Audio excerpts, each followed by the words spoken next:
yummy noodle soup with chicken grill, right? វត្តមួយថ្ងៃដេកដើរឆោងអង្គុយដេកដើរឆោងអង្គុយស៊ីជុះហួចចុងក្រោយងាប់អត់មានបានការអីសោះដល់ពេលប្រចាំណាអញ្ចឹងយូររកឃើញតម្លៃនៃការរស់ទី1រស់មិនត្រូវឲ្យធ្ងន់គេទី2បងប្អូនរស់ឲ្យបានជាទីពឹងដល់អ្នកដទៃផងអញ្ចឹងបានបងប្អូនហើយខ្ញុំឃើញអ្នកខ្លះឧទាហរណ៍ថាប្តីគេអ្នករលុយប្រពន្ធនៅផ្ទះងាប់ហើយតែ2អ្នក2អ្នកប្តីប្រពន្ធបងប្អូនគ្រាន់តែប្រពន្ធនឹងស្លោបងប្អូនភ្លេចដាក់មកអមហ្នឹងស៊ីនកើតតែគេទាញឡានទៅក្រៅក្រោយគេអាងគេអ្នករលុយខ្ញុំចេះតែនឹកក្នុងចិត្តអូលោកឲ្យលោកពេលដែលមានបញ្ហាអ្វីប៉ះទង្គិចផ្លូវចិត្តហេតុអ្វីបានជាសេចក្តីល្អរបស់មនុស្សមិនមកមុនមកតែសេចក្តីអាក្រក់ចំឲ្យតែប៉ះពឹបខ្ញុំមិនដឹងមិនសេចក្តីល្អរបស់មនុស្សមកមុនហ្មងឧបមាថាខ្ញុំស៊ីទៅចាំតែវាបាត់មកអមយើងរង្គៀសចិត្តដូចឃ្លានមកអមតែសេចក្តីល្អរបស់មនុស្សមកមុនហ្មងនឹកឃើញដល់គ្នាខំធ្វើគ្នាខំណាស់គ្នាទៅគ្នាមិនចង់ភ្លេចទេលឺតែឯងស្រែកហមអមគ្នាភ័យអូនកំភៃបងអត់មានរវល់ទេ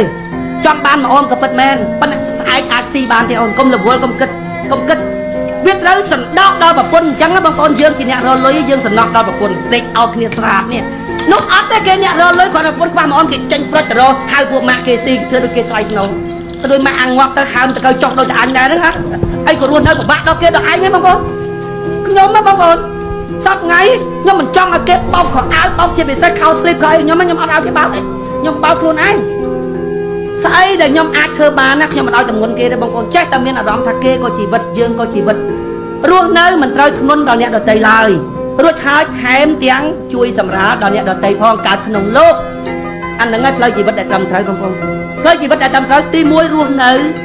កុំឲ្យទៅជាតម្ងន់ដល់អ្នកដទៃបឹងគេអើយបឹងសុំគេអើយសុំអាហ្នឹងតម្ងន់ដល់អ្នកដទៃមួយ